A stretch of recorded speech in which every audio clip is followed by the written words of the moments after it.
রাস্তার অবস্থা খুবই খারাপ। আপনার ছেলে মেয়েরা স্কুলে যাইতে পারে না, তারপরে আপনার কোনো রুগী যাইতে পারে না, কোনো অটো যাইতে পারে না। এক মহিলা, গর্ভবতী মহিলা অটোতে যাইতেছিল, আপনার অটো উল্টে গেছে উল্টে সেই মহিলার অবস্থা খুবই খারাপ হয়েছে, গর্ভবতী মহিলা। আর রাস্তার অবস্থা আপনার দেখেন আডু হুমান গাতা। এই যে বাচ্চারা কিভাবে স্কুলে যায় আসে, কোনো মানুষ যাতায়াত করার মতো না এই রাস্তা।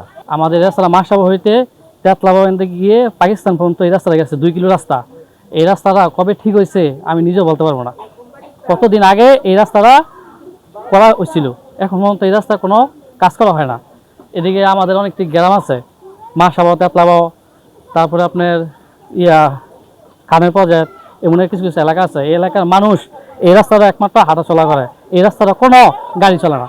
এই রাস্তার আগে তেতলাবা দিকে মাসাবের মেন রাস্তা ছিল, এই রাস্তাটা অনেক গাড়ি ঘোড়া চলাচল করতো, কিন্তু এখন রাস্তা ভাঙার কারণে ঠিক মতো মানুষ হেঁটে যেতে পারে না। আমাদের মাসাবা সরকারি প্রাথমিক বিদ্যালয় তারাও পৌরসভার একটি স্বনামধন্য স্কুল। এই স্কুলে প্রায় 400-র উপরে স্টুডেন্ট আছে। আমাদের যে এই রাস্তাটার কারণে স্টুডেন্টদের স্কুলে আসাটা খুবই কষ্টকর হয়ে যাচ্ছে। দেখা যাচ্ছে স্টুডেন্টরা রাস্তায় আসতে গিয়ে পড়ে যাচ্ছে, তারপরে হচ্ছে এই কাদা পানি, যার কারণে স্টুডেন্টরা ঠিকমতো স্কুলে আসতে পারতেছে না।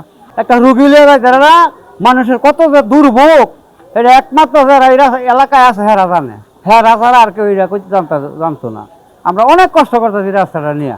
এটা আপনার কাছে অনুরোধ, রাস্তাটা একটু আপনারা দেখে করে দেন। এটা আপনার 2000 যত সম্ভব মেবি 17 সালে এটা কাজ করে।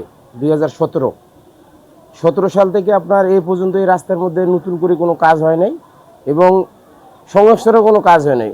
অনেক সময় ওই যা এলাকার লোকজন কিছু বালু পাথর এভাবে মাঝে মাঝে জায়গায় ফেলে।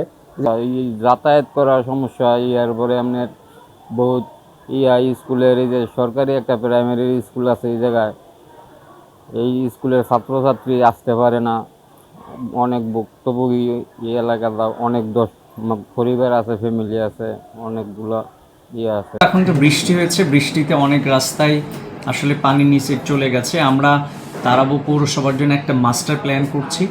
একই সাথে যে সমস্ত রাস্তার অবস্থা খুবই খারাপ সেগুলো আমরা নতুন করে আবার তৈরি করার চেষ্টা করছি। এটা বর্ষাটা শেষ হলে এই রাস্তাগুলোর কাজ ধরবো আমরা।